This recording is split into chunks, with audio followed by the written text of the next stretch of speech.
On a foul winter's day, Tor Valley attempts to get to grips with a greasy rail on the last short leg of a charter from Victoria to Southampton docks.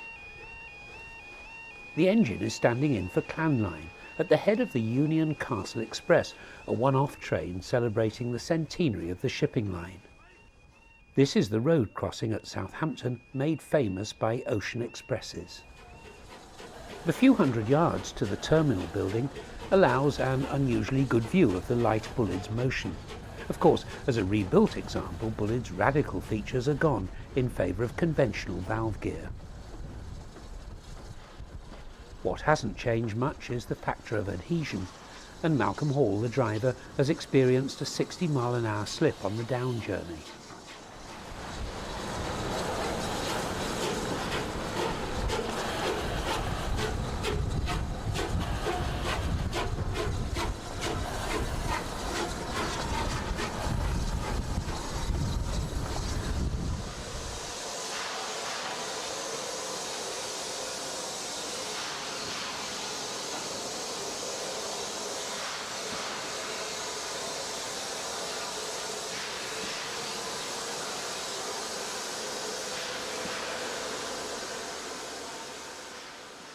This will be Malcolm's last stint in Tor Valley for the foreseeable future.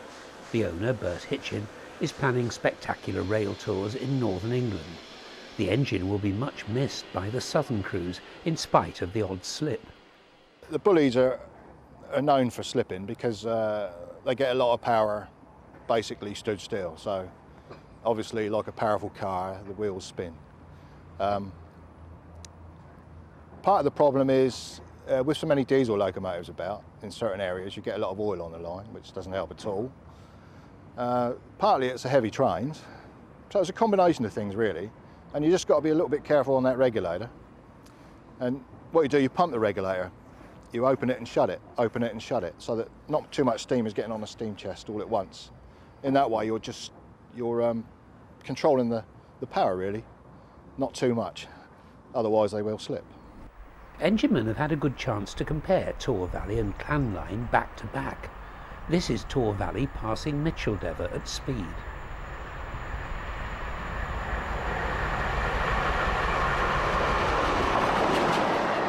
The two types of Pacific, as might be expected, respond to slightly different driving techniques, particularly in terms of reverser setting.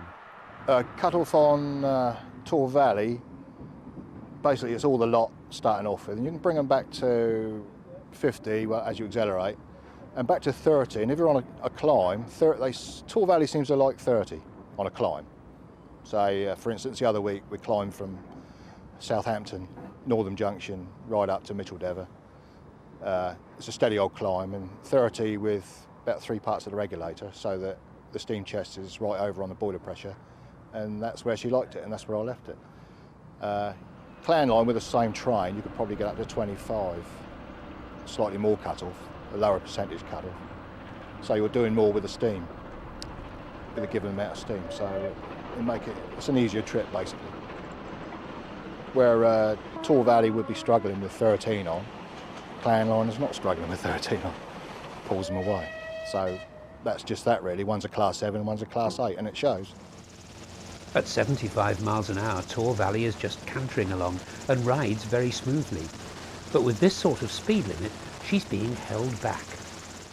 We do have to hold them back. I mean, this 75 mile an hour is standards now, the WS standards and rail tracks, maximum speed 75 mile an hour. But in their early days, you could get these up to 90 quite easy, and that's with a train on. I'm talking about, boat trains where they used to have 12 coaches and 2 vans. Yeah, they'd get them along there. And it has been known to do 100, and you can knock that bit out as well. There's still the thorny question of rebuilt versus unrebuilt Bulleids. Were the original engines freer running than Tor Valley, even if they were more fuel hungry? There are still enginemen about who can remember the original span cans in service, and the operational problems that went with them. This is 257 Squadron, at work on the Swanage Railway.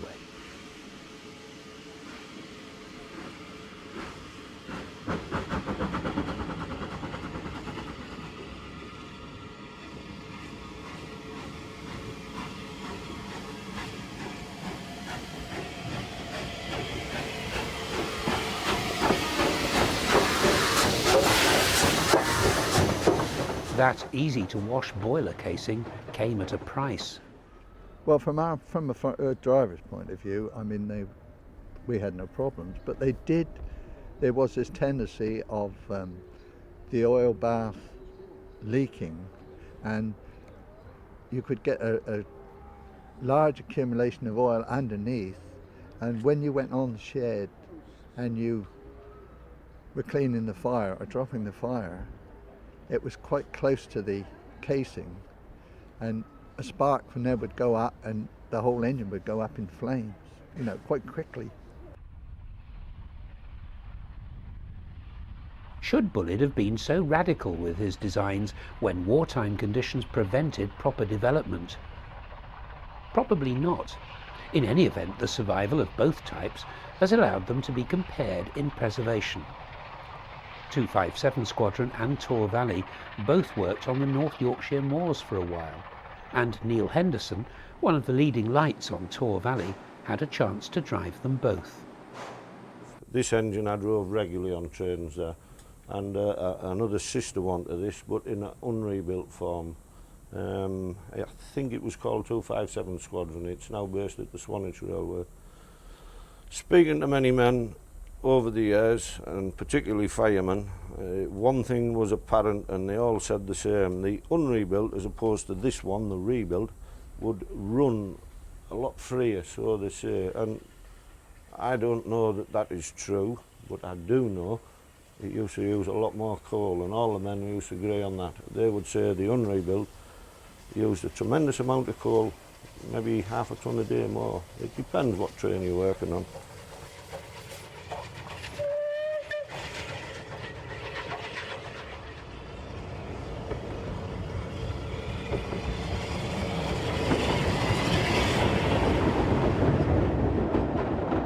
Of the two engines, it's Tor Valley that has the harder life, and this was a typical scene with the VSOE stock. 500 plus tons on, a 1 in 100 bank, a red light ahead, and it's just started raining. The crew have built up the fire for maximum steam raising, but are reduced to watching all that energy disappear through the safety valves until signal failure is diagnosed and the traction inspector is authorised to proceed. Infrastructure problems, including poor track, have been a way of life for Tor Valley.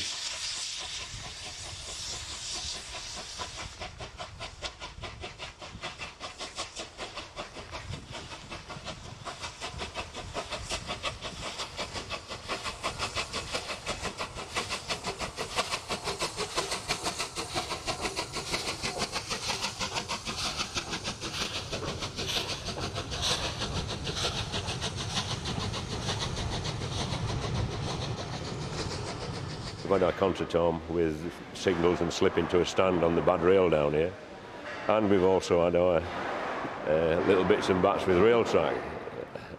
Some of the track is abysmal. I wouldn't put horse and cart over it, let alone the steam engine. One of the curious things about Tor Valley is that Bert and Liz Hitchin have now owned it longer than its entire working life with British Railways. And over the years they've been able to piece together a detailed picture of its history.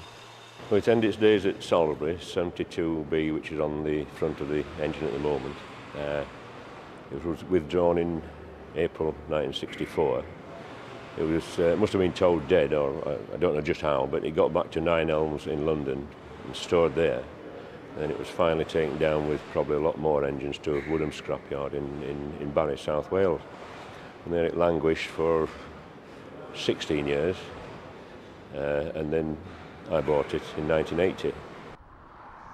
This is how Tor Valley will be remembered from its Orient Express days. It's seen here near Swanley, dressed in Golden Arrow kit for the regular tour of Kent.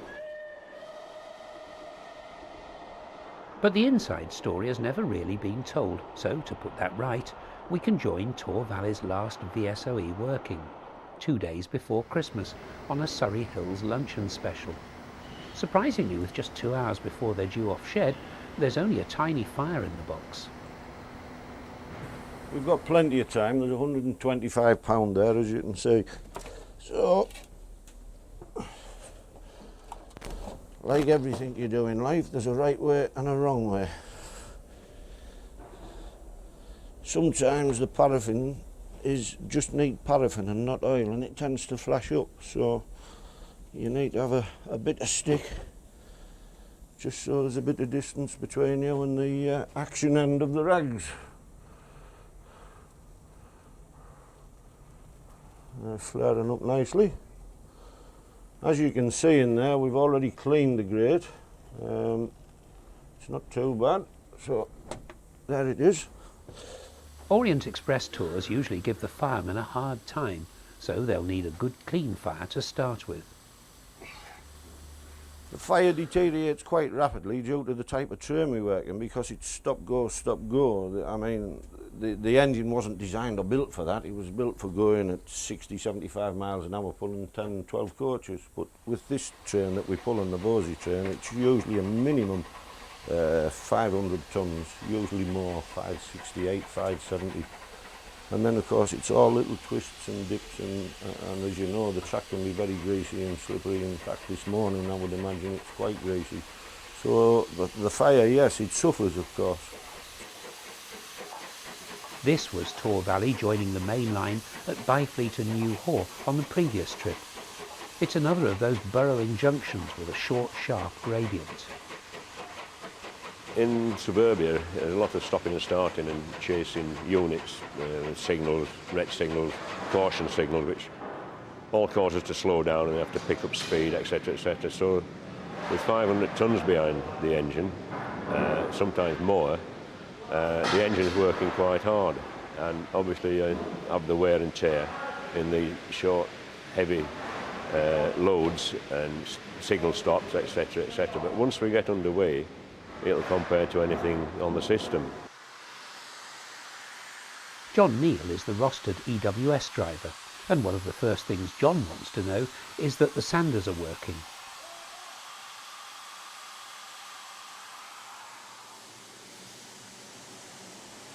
It's only when you see a driver making the long walk back to the cab that you remember just how big these engines are.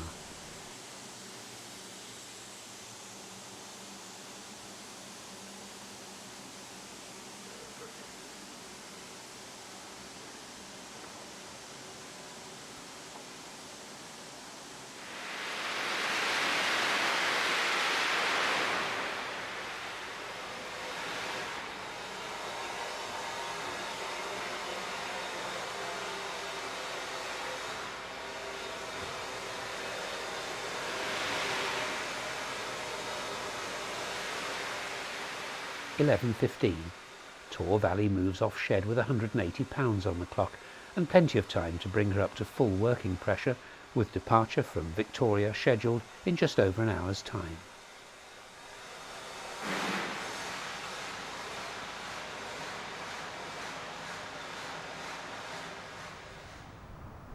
After tootling down through Guildford, she emerges at Shalford Junction, which is where the line to Red Hill splits off from the Portsmouth Direct. Here she'll turn left across the water meadows, running gently under one of the countless speed checks after a leisurely journey down through the suburbs. But the easy bit of that journey is about to come to an end after the water stop at Shalford.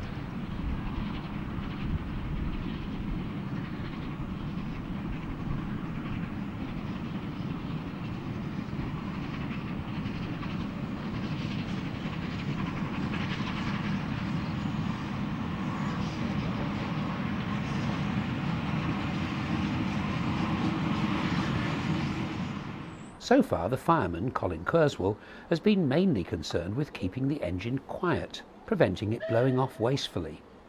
But now he'll have 20 minutes to turn up the wick, in readiness for what is basically 4 miles at 1 in 100 from a standing start.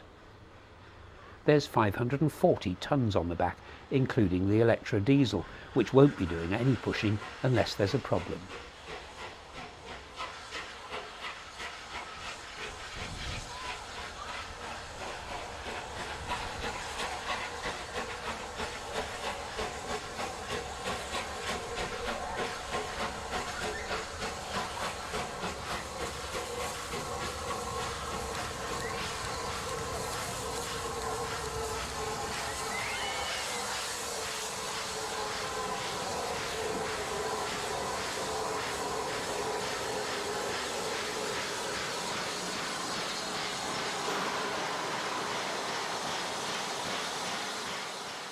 Colin's built the fire up large at the back, as you can see, and it's tapered right down, quite sharp.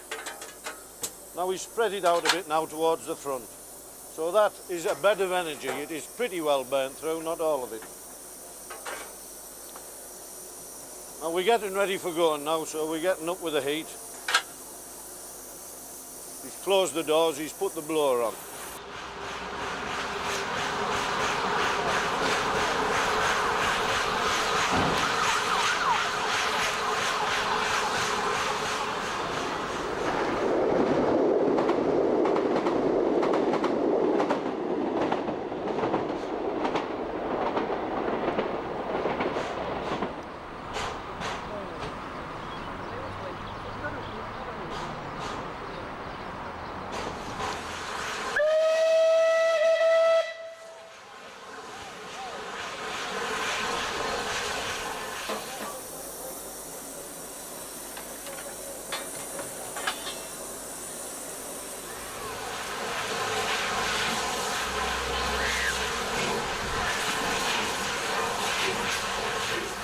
See, the reverser is wound up to full gear almost.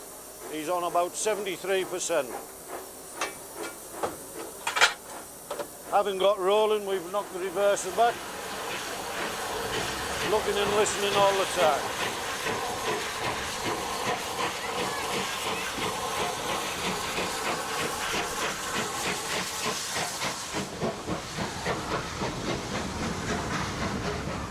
The regulator is open just under the second valve, or the big valve if you like.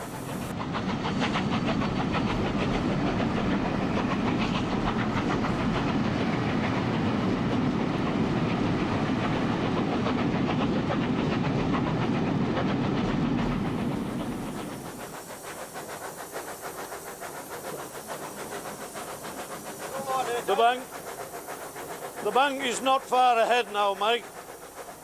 So we're really just still feeling the weight and the load and getting going. John is easing it now, and then he'll open the regulator. So she's now got the full weight of the train, you can feel her working. And she's fighting now, the battle is on.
Steam pressure has stopped constant.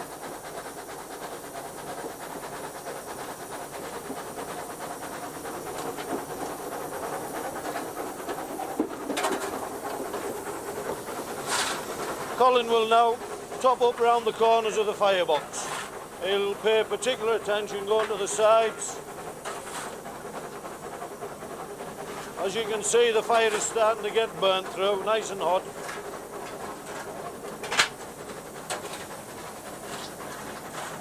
We're now on the bank proper, aren't we, John? Yes. Oh, yeah. Yeah.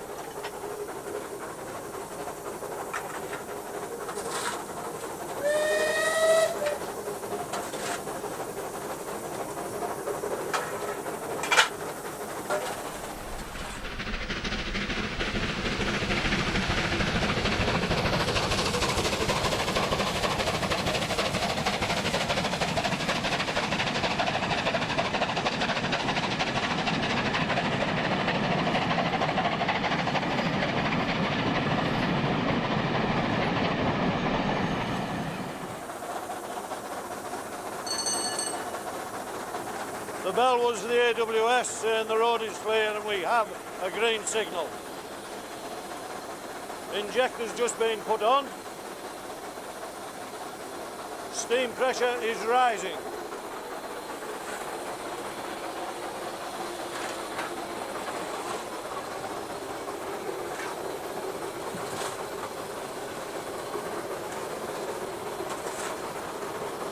It's the same again, Mike. Firing to the sides. All right, Cole.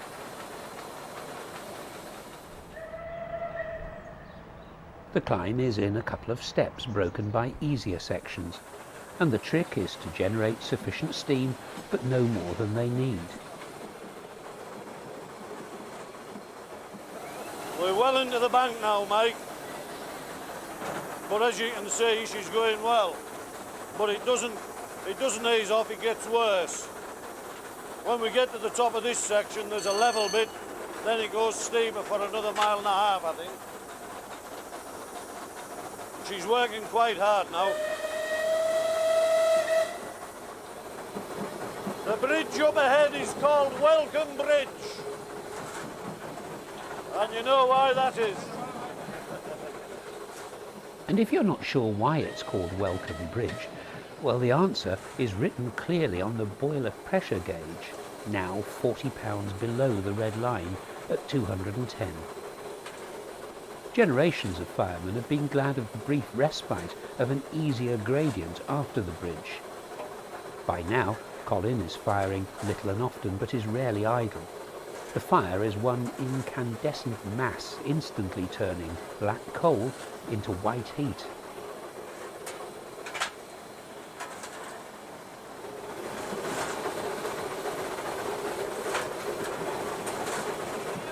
She's doing very well. We're not pushing it, we're just doing the necessary. We could work it a lot harder and do a lot bigger fire, but these boys are professionals. So they're just showing what it can do. Not a sweat, calm and cool, totally in control. We now have a little level bit. We're having an ease now, then we go into the bank again. The next bit is 1 in 96.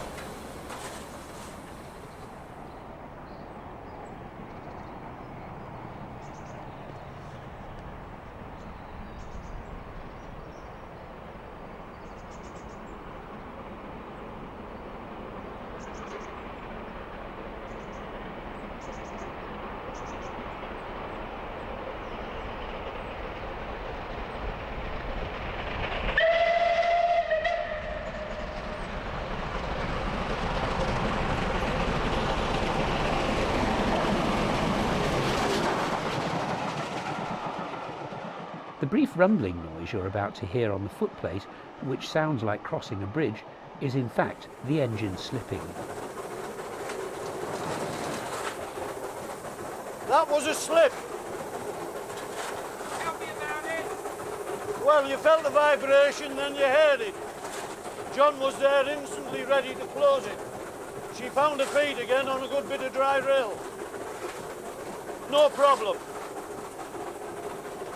If it had kept going, it might have been a problem. Because when you get vicious, it sucks the water up, a siphoning effect, but that didn't happen. We're still on the bank, and we're turning on the bends now, so it's harder. Speed has remained above 30 miles an hour, and John is working the cut-off at between 30 and 40% as they approach the top of the bank. The crew are now thinking ahead. There's a long downhill followed by a pathing stop, so they won't need to make much more steam.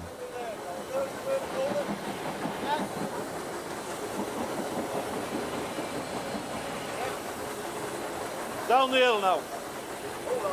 All over. That's the top of the bank now, Mike. It seemed like a non-event with 540 tons. Actually, we're one coach later this trip. Normally it's 568. Sometimes it's 600, just under. Today's been good with the weather, it's quite dry. If it's wet, it can be a different ball game altogether. But there you go, you've had a trip, it's been exciting. I hope you've enjoyed it.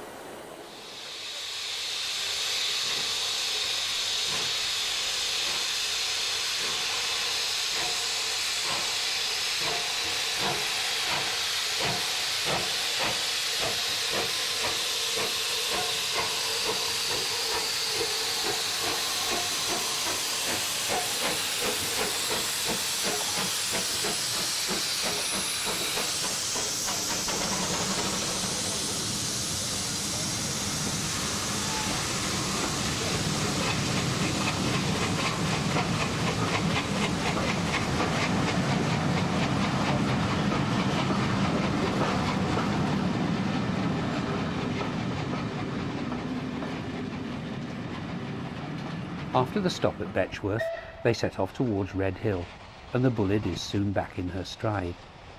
But it does leave one unanswered question. Why does the volunteer army labour for years to keep steam alive on the main line? Why we do it and what the love. That's very hard to explain, Mike. It's the thrill of it. It's British. We rebuild it. We've stripped and rebuilt the engine twice. It's tremendous satisfaction. Like I said earlier, it's the prima donna. It needs nurturing, it needs loving, it needs care. If you do something wrong, it's unforgiving. It's just a tremendous, tremendous satisfaction and pleasure. And I hope it can continue. And what about guys like John and Jim and Colin? Well, these lads are just a godsend. Because if they didn't do what they did, we couldn't bring our engine out onto the network. Jim is one of the real old McCoy, John is, and Colin is. I wouldn't think you'd have to look very hard to find anywhere in the world today any three men who've got the experience and knowledge that these three chaps have. Yeah. They all share the satisfaction of knowing that the Orient Express is legendary for making the customers happy. Indeed, many people like these Americans will come a very long way for a ride on this world-famous train. Some of them have even been on it before and will build their holidays around it. Few steam engines survive in America, so the visitors are full of praise for what's been managed here. It's as delightful and as satisfying of an experience as you could ever ask for in travel. You know, because of the service and the food and the quality and the atmosphere and the ability to relax. It's perfect. You know, you can't put any better touch on it. That's about as strong as it gets. Sights like this are just what tourists want to see in Britain's shop window.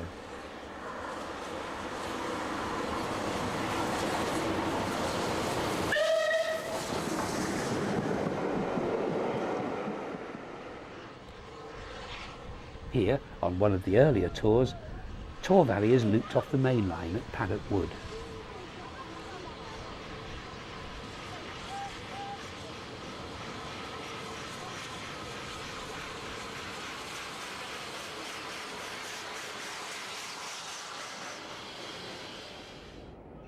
All these excursions end up back where they started. The way the fare-paying customers react at Victoria speaks volumes about where the future of mainline steam lies. Non-enthusiasts will pay a premium for steam so long as it's pulling a restaurant on wheels with a quality image. These trips are always full, but not with steam buffs. Thank you. Thank you very much. Bye-bye. Safe journey home. When the passengers have gone, Tor Valley reverses quietly back to Stewart's Lane, where the day is far from over. Bert Hitchin has been working tirelessly for the last 2 days, still gripped after 20 years in that passionate affair with this exacting and untamable metal creature. She's a wild thing. She's the prima donna, if you like. You do something wrong, she's unforgiving. She bloody well tells you. So you've got to be on the ball, like I said, looking and listening all the time. That's all it is with steam engines. It's teamwork. It's part of the team. It's talking to you all the time. You're doing your bit with your mate, and he's doing his bit with you and the engine. It's a three-way thing. We've got all the elements of nature here, fire, steel and water, and you've got to be in harmony.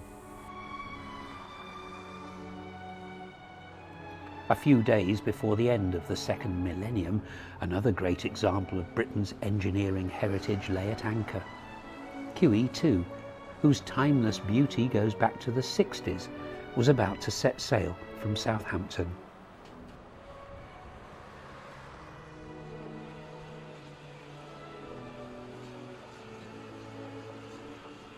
Tor Valley, equally timeless, was a fitting vehicle for the special boat train that had been chartered that night.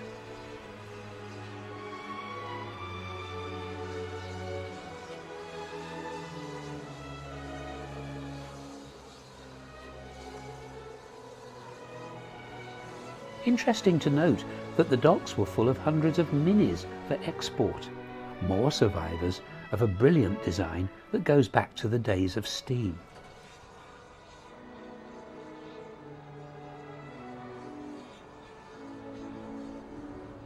Confirmation had come through that Tor Valley had lost her place at the head of the Orient Express.